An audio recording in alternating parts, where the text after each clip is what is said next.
All right, welcome to module 4.13. 413. What to do if your golden prospect doesn't link to you. It's been a journey to get to this point. We've talked about all the different types of links that there are to build. Then I talked to you about building links that earn revenue, not just help your search engine rankings. So and these four modules are packed with a lot of information that you can refer back to again and again because you have lifetime access to it. With what you already paid me, I'm going to keep your keyword. I'm going to keep your passwords and your accounts wide open, so you'll always be able to come back to these. But it's been a journey to get to this point, and it was a pleasure doing this course with you and this training with you. And you guys, your questions on the live Q&As were great. You just have been awesome to me, and I just really appreciate every one of you.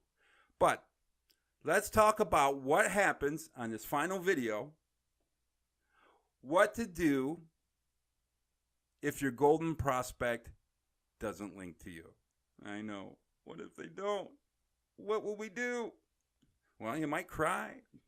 Sometimes I feel like crying as a link builder. You get so close to a great link, and then whammo, it's taken from you. But the first thing that I would suggest you do is be patient. When you're fishing for big fish, you need to be patient. If you're fishing for dock fish on the end of a dock with a cane pole with little worms, you don't have to be very patient because you'll catch little fish all day long. But when you're going after whales, golden prospects, you have to be patient. Why do you have to be patient? Well, because that's the only way that you're going to land them. And any success that comes overnight usually is gone by the morning. So golden links from golden prospects and earning referrals from them and recommendations from them, well, that's things that changes your business for the better, just big time maybe. So it's worth being patient. And that's something that was really hard for me early in my career. It's still kind of hard. But earlier in my career, it was impossible. I just couldn't be patient. That's why I got into email spam, and that's why I got into black hat. Why do I didn't like doing link outreach because it was easier for me just to do 10,000 links to a client site and have it rank in 3 days. So I did that because I got impatient with white hat. I moved from white to the dark side for one main reason, is because I was impatient. Now, why should you be patient? Well, first of all, golden prospects are busy. If your prospect isn't busy, I would wonder if they really are a golden prospect, or are they a copper prospect? I don't know, copper prospects. But golden prospects are busy. If they're a leader in your industry, they're busy. So you need to get to a situation where you just recognize that. And if they don't get back to you right away, don't freak out. Do some breathing exercises. Be extremely patient and hold your tongue. You don't want to say anything like, I bought 100 of your books. You may feel that way. I got you into 3 newsletters. I know that you sold a lot of books because of my help. And then I wrote you a 4,000-word guest post. And what'd you do? You took my link out of it. Why'd you do that after all I've done for you? You can feel that way sometimes. And that's the scary part of reciprocation. You're doing something for somebody in the hopes they'll do something nice for you in return. And sometimes they don't. And you could feel like a sucker when that happens. I want to just caution you not to, because you're not a sucker for helping somebody out. You're not a sucker for networking with the biggest person in your industry or the biggest people in your industry. You're not a sucker. You're on a mission. And that mission will be accomplished. But you will blow the entire shindig if you lose your cool. So hold your tongue, be patient, and that'll help you just heaps in building strong relationships up with the people you need to be building relationships up with. Now, another thing that I recommend you do is, this is a must. This isn't a recommendation. It's just crucial that you maintain your presence. What do I mean by maintaining your presence? I mean, what happens if the prospect turns you down and you become impatient, what do? Are you going to maintain your presence with that prospect? Are you just going to sulk? Are you going to go away? Are you going to hide? Are you going to block them? Maintain your presence with that prospect. Don't blow your own bridge up to spite yourself, because that's all you're going to do is you're going to hurt yourself and negate all the work you did to get to this point as with this golden prospect. So maintain your presence. And how do you do that? If you've been helping him, and you have, hopefully, been helping her, you keep doing it. Keep helping them. Maybe you don't want to buy 100 of their books anymore. Maybe you don't do any bulk orders if you did the first time around. But what you want to do is continue replying to them on Twitter or Facebook. You want to continue replying to their newsletters with nice comments about what they did and maybe some thoughts that you had on it. Also, you want to post on their comments on their blog if they allow that, if they have comments on their blogs. You want to maintain your presence the entire like nothing happened. Remember, when you asked for the link, you gave your prospect an out that says, if this idea stinks to you, that's fine. That's fine. So at this point, you're going to still act like it's fine. It's such an important piece to this puzzle working for you. Is to maintain your presence, be cool, be patient, hold your tongue, and good things will happen if you do. Because you will earn the link. Not from all your golden prospects, but you will. You'll earn more than if you lose your cool. You just undo all your work. And it's ugly when that happens. And I've done it. I'm not going to lie. Sometimes I get hot-tempered, especially when I was younger. All right, what else can you do? Network with their friends. This might sound kind of creepy, but no, you don't. I'm not talking about their friends across the street that they play bridge with. I'm talking about what you do is go to your Golden Prospects Twitter account, scan it, look for the people that they're following and that they're interacting with and who are also in your industry, and there'll be a lot of them, and who are not your competitors. Now what you did is you just found some more prospects. Maybe they're silver prospects. Maybe a couple of them are golden prospects. But what you do is you start interacting with them like you did your golden prospect. If they turn out, you take them to Spy Food and they have just like a ton of traffic, then well, guess what?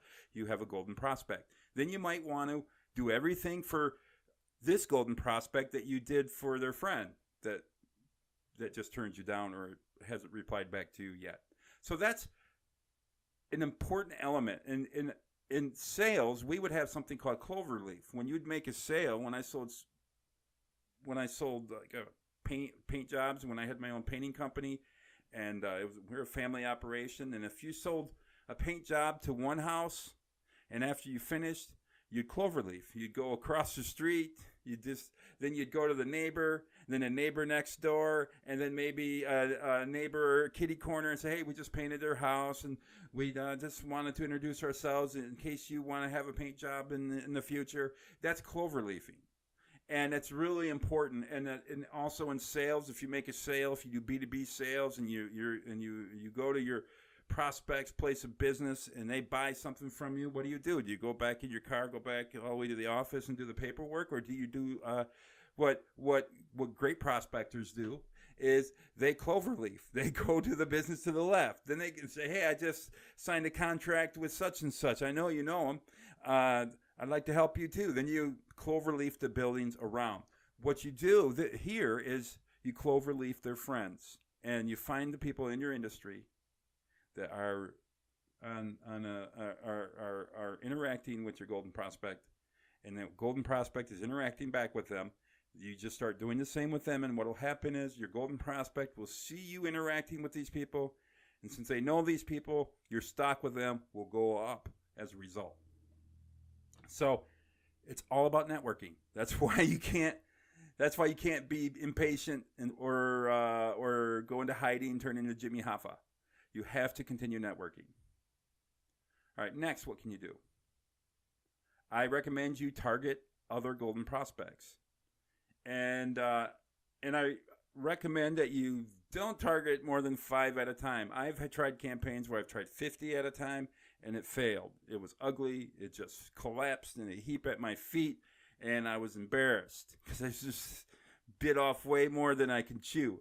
I think 5 golden prospects at a time is an ideal number. If you're an agency, you may want one of your link builders to have each of them have 5 golden prospects, as long as they're really good and they're organized.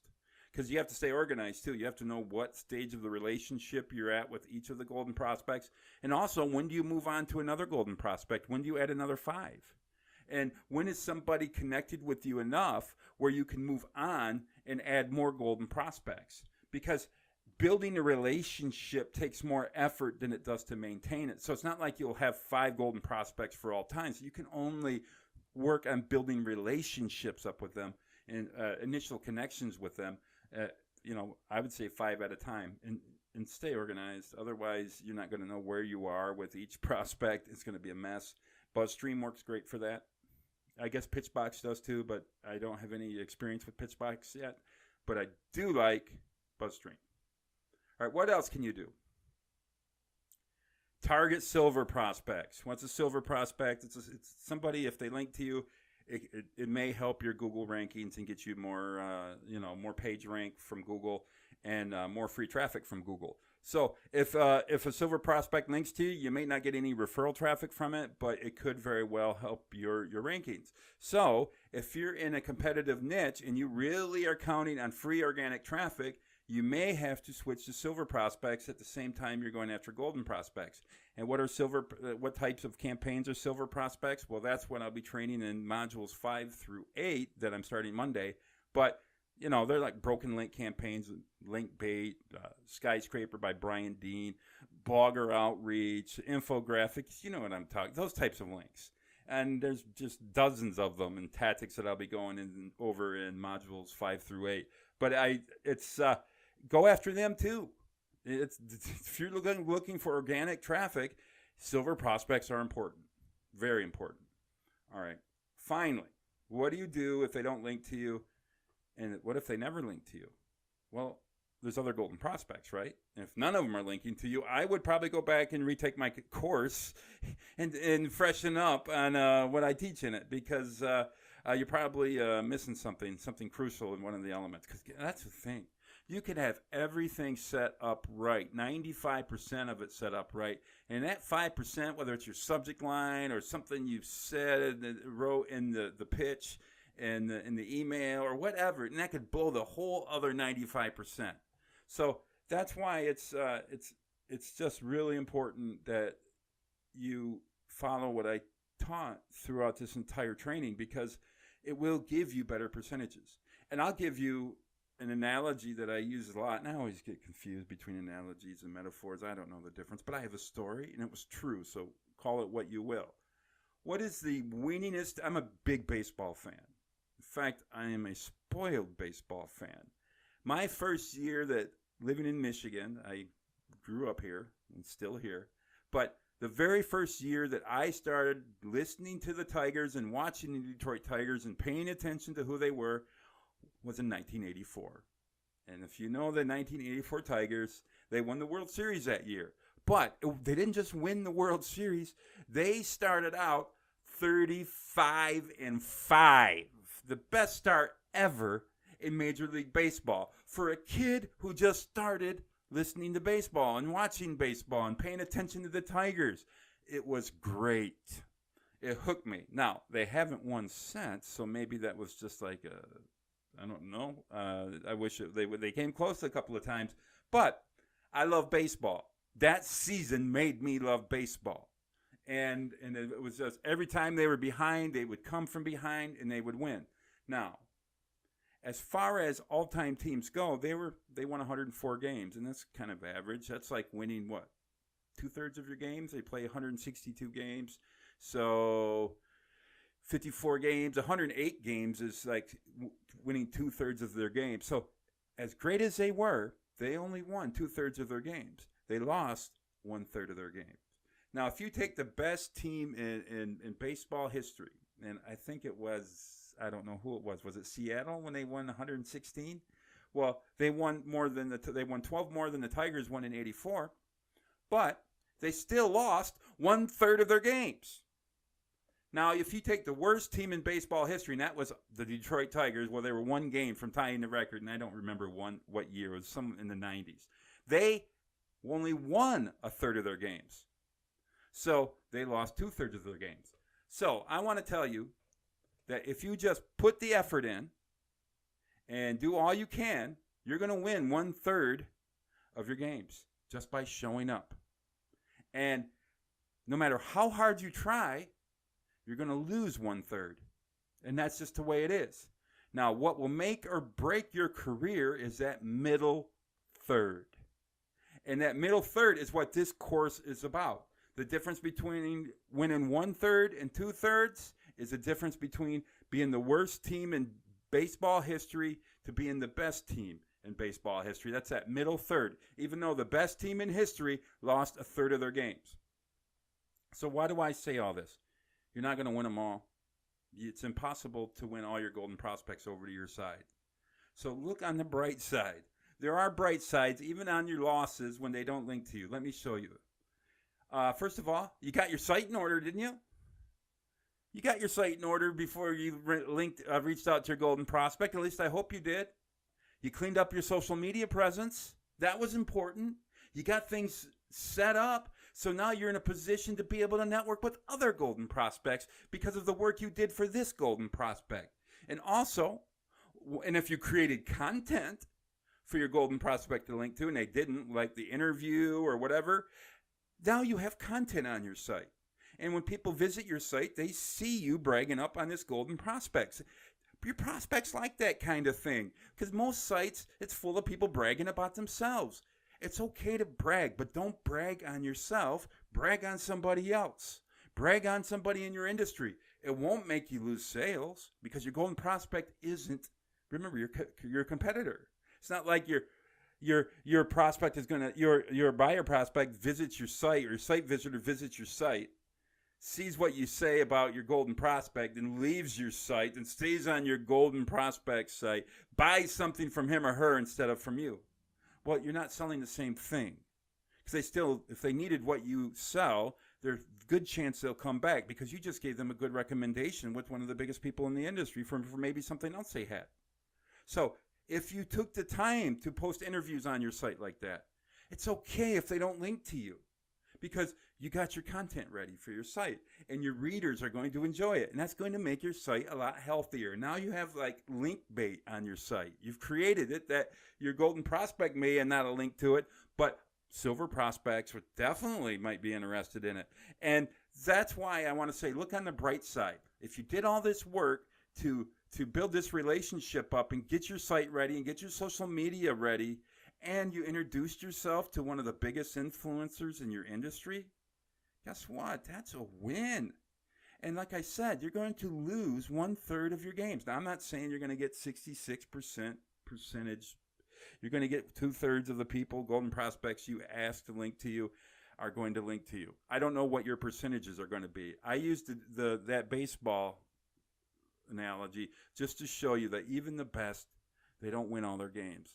And even you take the best home run hitters in baseball, you think of Babe Ruth, and you think of, I don't want to talk about Mark McGwire or any of the steroids, but even Babe Ruth, as he struck out, you know how many times he struck out a year? He only got on base. He only got on base 1/3 of his time, so he was out 2/3 of the time. Yet he was, many consider him the best baseball player ever. So no matter how great you are, you're not going to win them all. And if you don't win them all, what you can do is strengthen yourself for the next prospect, or with that same prospect, and earn a link from them later on down the road. So that's what I suggest you do if your golden prospect doesn't link to you. It's been an honor putting this course together for you. I hope it brings you many, many, many solutions you're looking for and many links. And also, if you get into the future and you run into a problem and you're doing your golden prospect training and you have a question about the golden prospects, what you do is email me and I'll amend the course. I'll create a new video and add it to the course. So even though the course is ending, it's really not ending. I want to help you with your golden prospects. So if you run into a problem, you can email me at matt@yoursEOsquad.com, and I will create another video and add it to the course if I think that's the right move. I want to help you out. So it was a pleasure. And thank you very much for signing up for the course. Remember, half the money that you paid for it went to Eric Ward's wife, Melissa, and we sent that to her. And we sent it to her in a Christmas card. So hope that I said this is from the Link Moses subscribers. So you guys did a good thing. Thanks for listening to me. Thanks for being there for me, and for giving me some shout outs like you did, like a lot of you did. I appreciate that. Bye now.